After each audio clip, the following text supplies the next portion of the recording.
Magandang araw. Ako si Zachary de la Calzada.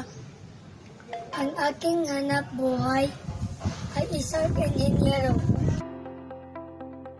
Ang tungkulin ng isang inhinyero ay ang magdisenyo, bumuo, magsuri at magpanatili ng mga istruktura.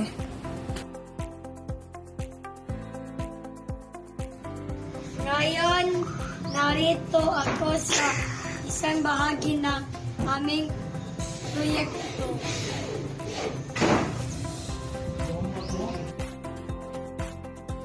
Lina, samahan niyo ako.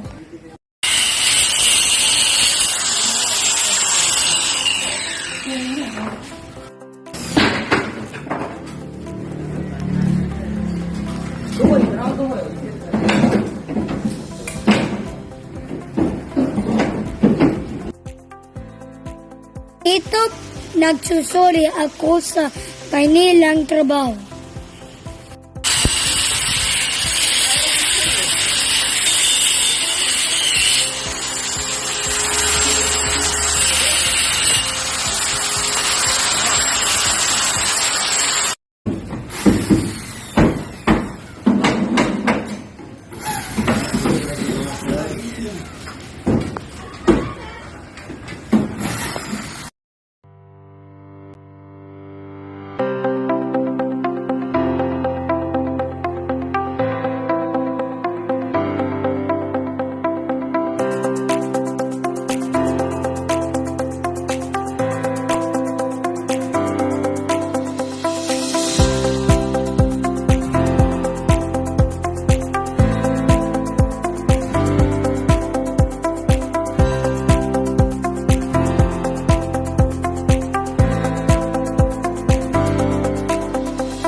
Ito ang aking hanap buhay.